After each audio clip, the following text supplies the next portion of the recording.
ஹரே கிருஷ்ணா. ஓம் நமோ பகவத்தே வாசுதேவாய. ஹரே கிருஷ்ணா. ஸ்ரீமத் பாகவதம் ஸ்கந்தம் 9 அத்தியாயம் 19 யயாதி மகாராஜா முக்தியடைதல் என்னும் தலைப்பில் பதம் 20.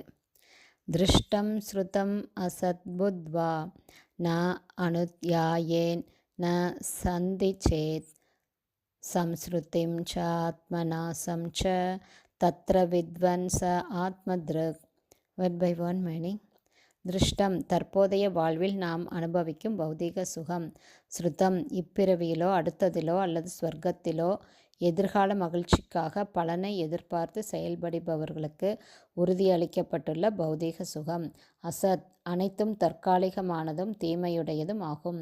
புத்வா அறிந்து, ந கூடாது, அனுத்யாயேத் ஒருவன் அதை பற்றி நினைக்கவும், ந அல்லது சந்திச்சேத் உண்மையில் அனுபவிக்க வேண்டும், சம்ஸ்ருதிம் பௌதீக இருப்பின் நீடிப்பு, ச மேலும் ஆத்மநாசம் தன் உண்மை சுரூபத்தின் மறதி, ச மேலும் தத்ர இத்தகைய ஒரு விஷயத்தில், வித்வான் நன்கு அறிந்துள்ள, ச இத்தகைய ஒருவர், ஆத்மத்ருக் தன்னுணர்வு பெற்ற ஓர் ஆத்மா.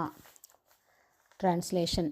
பௌதீக சுகமானது நல்லதாகவோ அல்லது கெட்டதாகவோ இப்பிறவியிலோ அல்லது அடுத்ததிலோ இந்த உலகிலோ அல்லது ஸ்வர்க்க லோகங்களிலோ இருப்பதானாலும் அது நிலையற்றதும் பயனற்றதும் ஆகும் என்பதையும், அறிவுள்ளவன் அதை அனுபவிக்க முயற்சி செய்யவோ அல்லது அதை பற்றி நினைக்கவோ கூடாது என்பதையும் அறிந்திருப்பவன் ஆத்மாவை அறிந்தவனாவான்.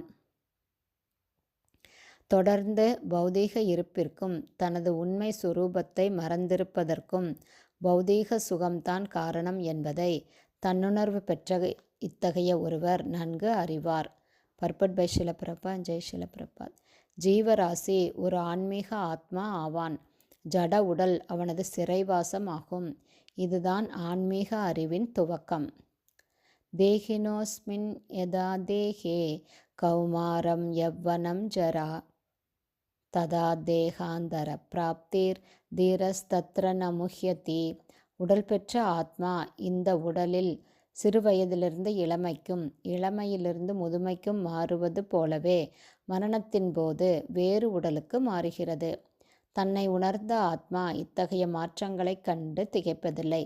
ஸ்ரீமத் பகவத்கீதையில் 2ஆம் அத்தியாயம் 13வது பதத்தில் பகவான் கிருஷ்ணர் இதை கூறுகிறார்.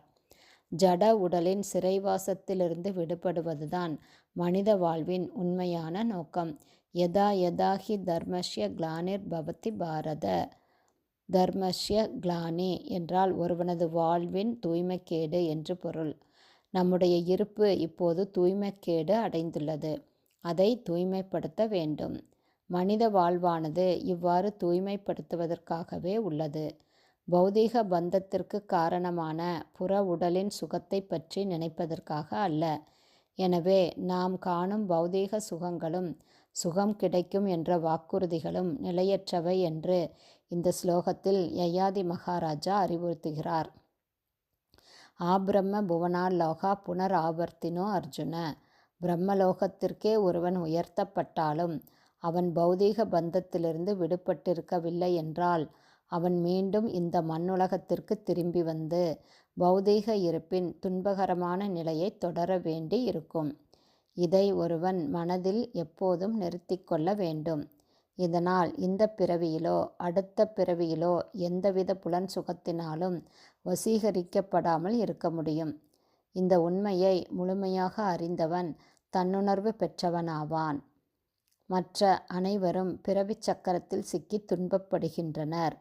இந்த அறிவை பெற்றிருப்பதே உண்மையில் புத்திசாலித்தனமாகும். கிருஷ்ண பக்த நிஷ்காம அதயேவ சாந்த. வாழ்வின் நோக்கத்தை அறிந்த கிருஷ்ண உணர்வுள்ள ஒருவரால் மட்டுமே சாந்தியை பெற முடியும். மற்றவர்கள் கர்மிகளாகவோ ஞானிகளாகவோ அல்லது யோகிகளாகவோ இருந்தாலும் அவர்களால் உண்மையான அமைதியை அனுபவிக்க முடியாமல் எப்போதும் அமைதியற்றவர்களாகவே இருப்பார்கள்.